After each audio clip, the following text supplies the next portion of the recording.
चलो आज हम पढ़ेंगे पहला क्वेश्चन, वो है हाइड्रोमीटर टाइम पीरियड का। देखो, एक हाइड्रोमीटर है जिसका मास, ये जैसे एक ट्यूब का मास है m।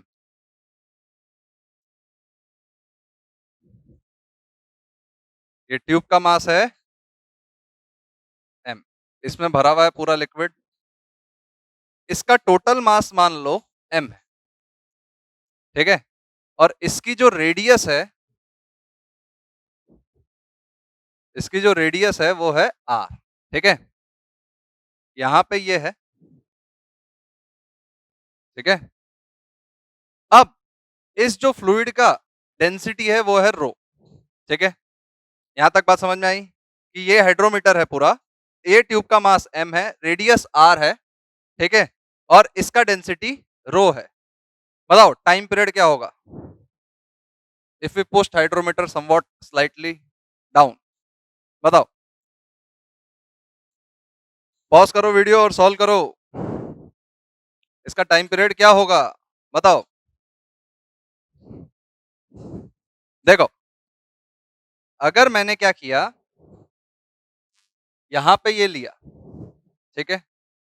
मुझे एक चीज मालूम है कि अगर मैं इधर ऑब्जर्व करूं तो इस पे लगने वाला बॉयंसी फोर्स, और ये नीचे लग रहा mg। सबसे पहले हम एफ नेट जीरो निकालते, इक्विलिब्रियम पोजीशन। ये हमारी इक्विलिब्रियम पोजीशन है। यहां पे हम बोल सकते buoyancy force is equal to mg। बोलो, हम यहां पे बोल सकते buoyancy force is equal to mg। बोलो, यहां तक कंसेप्ट क्लियर हुआ। फिर हमने क्या किया, इसको, ये ट्यूब को x नीचे डिस्प्लेस किया, ठीक है। यहां से x नीचे डिस्प्लेस किया। पहले इक्विलिब्रियम पोजीशन ये थी, ठीक है। यहां से मैंने इसको x नीचे डिस्प्लेस किया, सही है। अब एफ नेट कितना है, ठीक है। अब इस पे देखो, मान लो पहले इधर लेंथ l थी, ठीक है। अब ये क्या है, l प्लस एक्स है, ठीक है। अब एफ नेट कितना है, अगर हमने x नीचे डिस्प्लेस किया, अगर हमने x नीचे डिस्प्लेस किया तो भाई साहब एफ नेट कितना है, देखो एफ नेट तो नीचे लग रहा है mg। बोलो, नीचे लग रहा है mg, ऊपर लग रहा है बॉयंसी फोर्स, सही है। तो हम सीधा बोल सकते हैं अगर x नीचे डिस्प्लेस किया है तो mg माइनस बॉयंसी फोर्स। बोलो, सही है, mg माइनस बॉयंसी फोर्स। अब बॉयंसी फोर्स जैसे यहां पे भी क्या था, तो बॉयंसी फोर्स को हम क्या बोल सकते हैं, पाई आर स्क्वायर एल वी रो जी, यही था mg। बोलो, ये mg था। हम इसको ये भी बोल सकते mg माइनस, इधर क्या है, pi r square l plus x into g. देखो, सबको समझ में आया क्या? हाँ, देखो एफ नेट यही है। अब इधर इसको अगर ओपन करेंगे तो mg minus pi r square l, अरे इधर रो भी लिखना पड़ेगा, रो जी, सही है, minus pi r square x rho g. बोलो, सही है। ओ, ये कैंसल आउट हो जाएगा तो क्या हुआ, minus pi r square rho g into x. क्या ये स्टैंडर्ड इक्वेशन ऑफ एसएचएम आया? तो हम यहां से बोल सकते ए नेट क्या है, minus pi r square rho g by m. तो इस टर्म को क्या हम ओमेगा स्क्वायर बोल सकते? तो टाइम पीरियड क्या हो गया, 2 pi root m upon pi r square rho g. बोलो, सही है, आंसर आ गया। चलो फिर कॉपी कर लो, किसका किसका करेक्ट आया, चलो कॉपी कर लो। अब आता है क्वेश्चन नंबर 2। क्वेश्चन नंबर 2 क्या है, अगर आपके पास भाई साहब एक स्प्रिंग है के लेंथ की, अगर आपके पास भाई साहब एक स्प्रिंग है के, जिसका स्प्रिंग कांस्टेंट है के और लेंथ एल है, ठीक है। स्प्रिंग कांस्टेंट है के और लेंथ एल है। अगर आपने इस स्प्रिंग को यहां से कट किया such that length is divided into length is divided into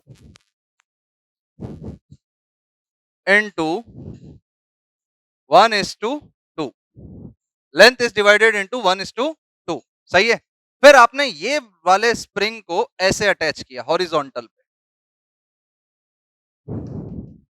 यहां पे छोटी स्प्रिंग लगाई, यहां पे बड़ी स्प्रिंग लगाई, ठीक है। ये वाली स्प्रिंग मान लेते अपन, ये वाली है, ये छोटी स्प्रिंग स्प्रिंग यहां लगा दी, ये छोटी स्प्रिंग यहां लगा दी। Find time period of SHM, find time period of SHM, बताओ कैसे होगा ये question. Find time period of SHM, बताओ ये क्वेश्चन कैसे होगा। पॉज करो वीडियो और सॉल्व करो फटाफट। देखो अब, देखो आपको एक चीज पता होना चाहिए कि जो स्प्रिंग कांस्टेंट है, स्प्रिंग कांस्टेंट है वो प्रोपोर्शनल टू 1/L होता है, ठीक है। तो हम सीधा बोल सकते K is equal to C by L, तो हम ये भी बोल सकते KL is equal to C. तो अगर मैंने इस स्प्रिंग कांस्टेंट को K1 और इस स्प्रिंग कांस्टेंट को K2 मान लिया, तो मैं ये बोल सकता हूं KL is equal to K1, इसको क्या मैं L/3 बोल दूं, K2 इसको क्या मैं 2L/3 बोल दूं, सही है। तो यहां से मुझे क्या पता चला, K1 is equal to 3K और K2 is equal to 3K/2। बोलो सबको मेरी बात समझ में आई यहां तक, बोलो बोलो बोलो, सबको समझ में आया। फिर मैंने क्या किया, मैंने इस ब्लॉक को x इधर डिस्प्लेस किया, इस ब्लॉक को x इधर डिस्प्लेस किया। अब ये ब्लॉक इधर आ गया, इधर अगर x डिस्प्लेस किया तो इधर कितना फोर्स लग रहा है सर, K1x, और ये वाला सर ये भी K2x ही लग रहा है, सही है। तो मैंने क्या लिखा, F net equal to -K1x minus K2x।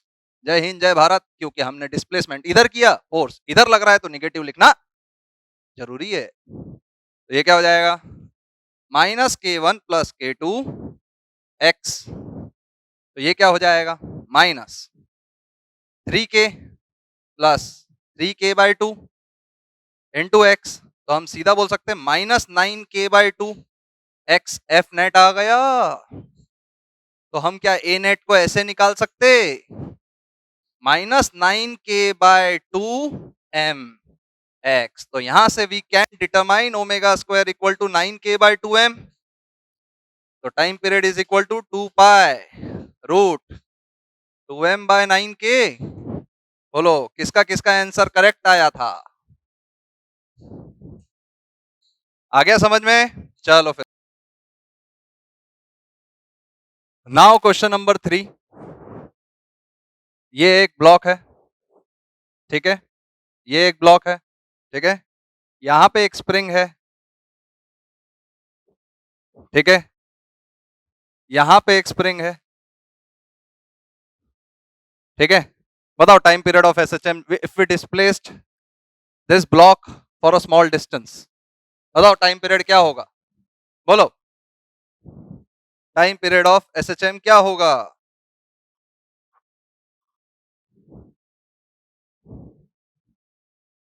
Sir ये क्वेश्चन आपने अभी तो करवाया, ये उससे भी इजी है। देखो टडेंग टडेंग टडेंग टडेंग टडेंग टडेंग, अगर हमने ब्लॉक को x डिस्प्लेस किया, मैं यहीं कर सकता था। अगर मैंने ब्लॉक को x डिस्प्लेस किया यहां से यहां x, तो इधर फोर्स कितना लग रहा K1x, इधर फोर्स कितना लग रहा K2x, सही है।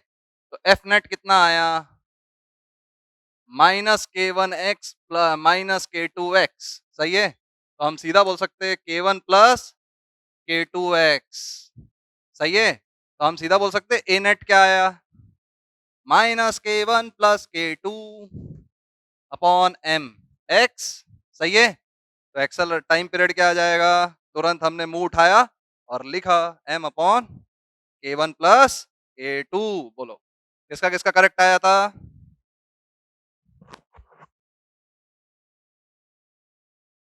अब आए क्वेश्चन नंबर 4।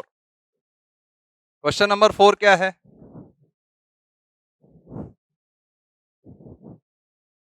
ये ब्लॉक M है, ये K1 है, ये K2 है। बताओ इसको कैसे अटेम्प्ट करेंगे? बताओ time period of SHM, time period of SHM बताओ, बोलो। टाइम पीरियड ऑफ SHM क्या होगा? इसको आप प्रूफ भी कर सकते हैं या तो आप इसको डायरेक्टली भी सॉल्व कर सकते हैं। अगर ये स्प्रिंग सीरीज में है तो we can directly write K effective ऐसा, ये K इफेक्टिव आपको पता होना चाहिए सीरीज का, K1 K2 upon K1 plus K2, यही है क्या? गलत है? K1 प्लस K2 यही होगा K इफेक्टिव। तो हम सीधा बोल सकते हैं time period is equal to 2 pi root M by K। तो M K1 plus K2 upon K1 K2, बोलो सही है? यहां तक मेरी बात समझ में आई तुमको? बोलो, यहां तक मेरी बात समझ में आई तुमको? बोलो।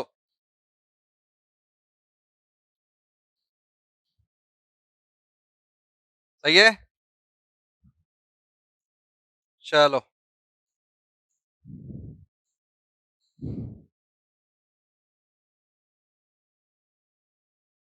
Next question, question number 5।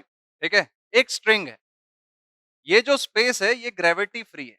कौन सी स्पेस है ये? ग्रेविटी फ्री, यहाँ पे कोई ग्रेविटी नहीं है और एक ब्लॉक बीच में अटैच, मास m का। ठीक है, और ये जो लेंथ है ये 12 है। ठीक है, ये जो लेंथ है ये 12 है और ये स्ट्रिंग में टेंशन कांस्टेंट है। Tension in the string is constant, string is constant, सही है, और जो कि T नॉट है। Tension in the string is constant जो कि T नॉट है। ठीक है, तो हम अब बताओ कि अगर मैंने इस ब्लॉक को ट्रांसवर्स डिस्प्लेसमेंट किया तो बताओ टाइम पीरियड ऑफ SHM क्या होगा? बताओ, इस ब्लॉक को ट्रांसवर्स डिस्प्लेसमेंट किया या तो ट्रांसवर्स थोड़ा सा डिस्प्लेस किया तो बताओ टाइम पीरियड क्या होगा?